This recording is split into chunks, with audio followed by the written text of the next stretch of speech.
Playoff softball comes to the South Hill as Ithaca College plays host to what it promises to be a contest of champions. The number 9 overall team in the country, Texas Lutheran University.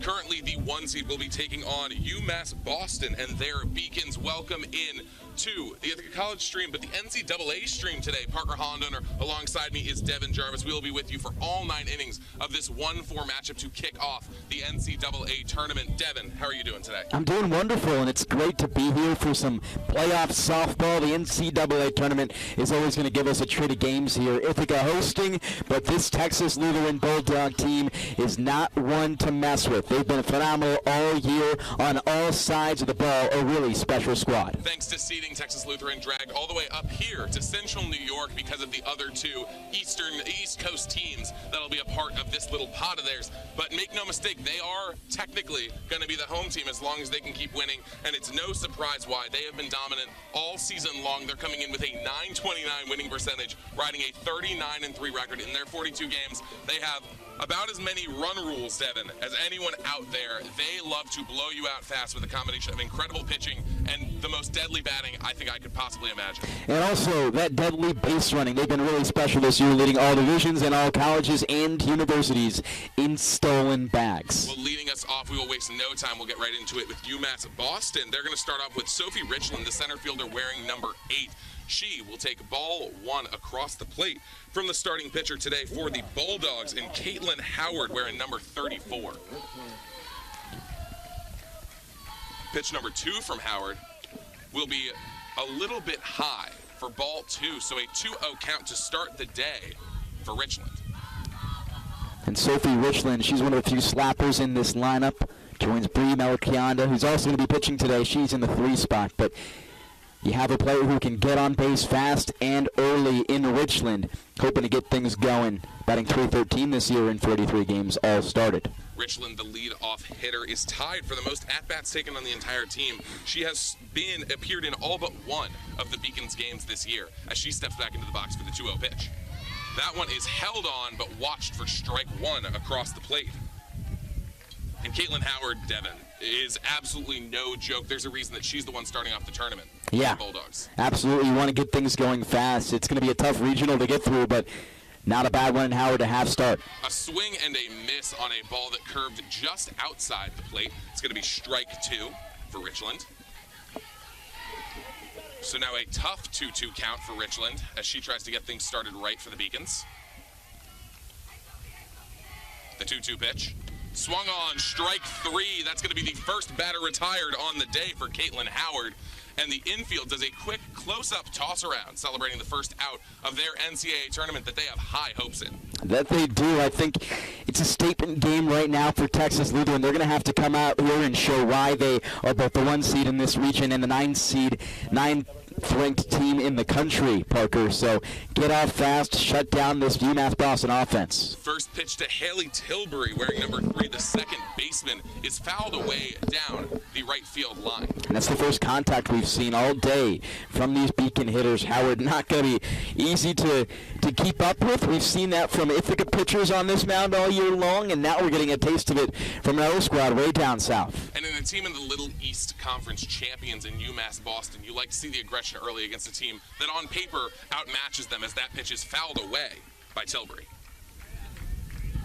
On the season as well, Caitlin Howard, 59 and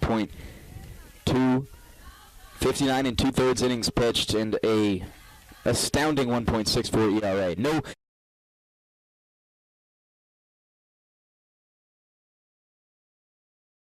Terrifying, swung on, strike 3 as Tilbury is retired, and it's 2 up, 2 down in a row for Caitlin. It's not going to be an easy day for the Beacons. They're going to have to really earn every hit they get and try and capitalize on it if they can. Well, the most dangerous player in the Little East is now up to bat, Belle Melchionda, the pitcher and star hitter for this Beacons team. She already watched strike 1, and she checks her swing on that. Will be called strike 2. And what's interesting, you got Melikianda here, stepping in from the left side, but not a slapper. Oftentimes, you'll have a lefty batter exclusively be a slapper. She's kind of that Shohei Ohtani pass from the left side, and your starting pitcher for UMass Boston today. Well, she has patience on the 0-2 pitch, watches ball one low and away. And you're absolutely right, Devin. Her 48 hits in 107 at-bats is about as deadly as it gets. 14 doubles in those. She has the power to get extra base hits, but she really just likes to get knocks early. As she swings on that one, fouls it away, keeps herself alive. Not too bad of a 450 batting average on top of those numbers as well. That's terrifying. You can't just casually say a 450 batting average. Yeah, like the worst ERA being a 1.64. Melikianda, though, in a 1-2 count, has to face off against Howard, down in the count. 1-2 pitch delivered outside. Called strike 3. Just painted the edge of the plate. Beautifully precise for Caitlin Howard. For Texas Lutheran, a statement half inning to begin here. Will be interesting to see if they can keep this up on the other side of the ball. Well, 3 out, 3 down. A quick retirement of the side for Howard, and we will be right back. We welcome you back to the NCAA live stream. The UMass Boston Beacons taking on the Texas Lutheran University Bulldogs. It's the top of the second. No runs scored so far. A scary situation escaped for the Beacons early on. So now it is going to be the number 4 hitter, Haley Krokta, the first baseman, taking on Caitlin Howard, who struck out the side in her first inning of work. Very early in this game. The payoff pitch. Right across the plate. Strikeout. Second looking strikeout on the day. 2 backwards Ks, 2 forward ones for Caitlin Howard, and she gets herself out of that full count jam. So of her 5 batters, she has not given up a hit yet today. 4 strikeouts, a singular walk. And now it's going to be Amari English, the right fielder, up to bat, with a runner still on first and 1 out on the board. Finds herself down early. No contact and fair play for this Boston team yet. Still trying to find their way against Howard.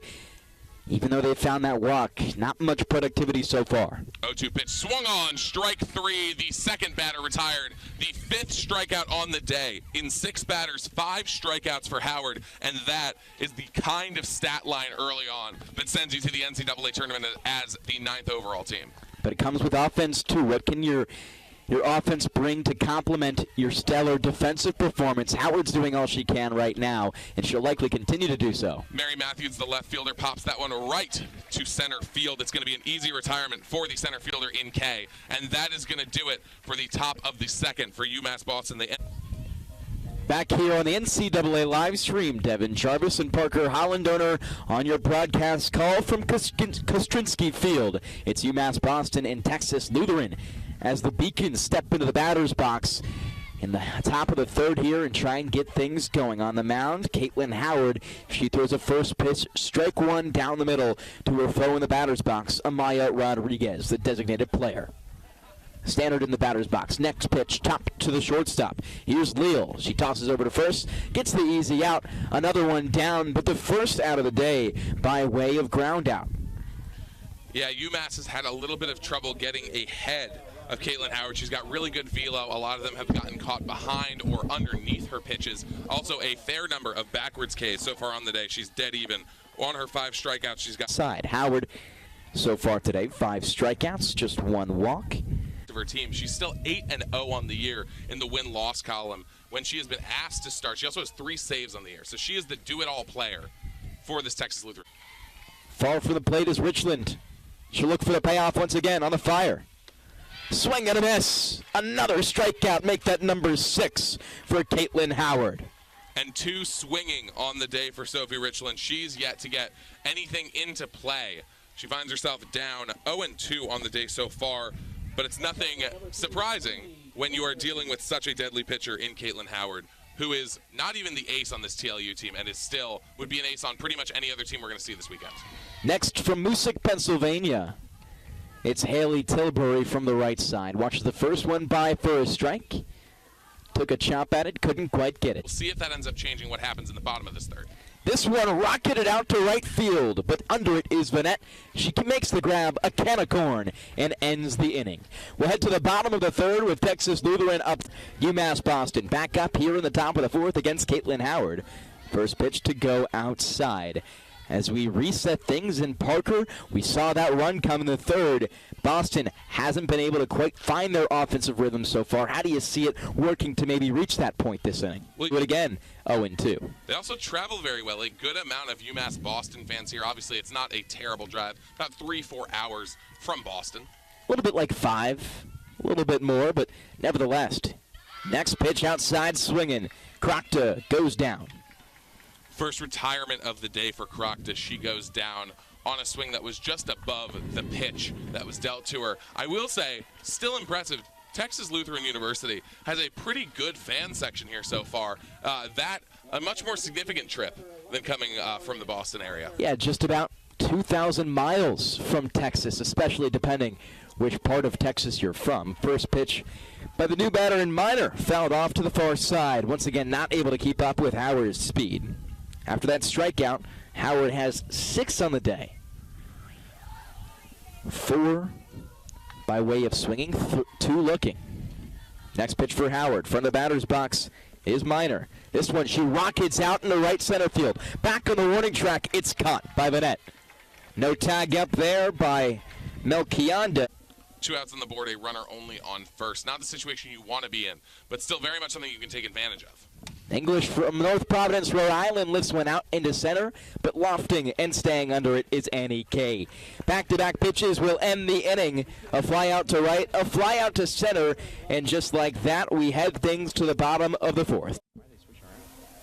We welcome you back to Kostrinsky Field. It's going to be a new pitcher today for Texas Lutheran. Devin, talk me through it. Amanda Wright, the senior pitcher out of Lockhart, Texas. She's a transfer from Kilgore College and steps in here looking to make some waves in this job a little bit more difficult for UMass Boston. So far on the year, we've seen it be mostly the pitchers you've come to know, but Amanda Wright, 135 and 2/3 innings pitched with a .77 ERA. Doesn't get much better than that, Parker. The ace for Texas Lutheran coming in here in the top of the 5th inning. It's a bit of an interesting move. She's got 135 and 2/3 innings pitched so far as she tosses the first 2 pitches balls outside, starting with Mary Matthews, the left fielder. But Devin, I want to stay on Amanda White for a second. She's usually a starter. She started 22 over 28 appearances. She's 20-1 in those 28 appearances. She is as lethal as they get as she tosses strike 1 across the plate. I think we're going to see a very, very strategic approach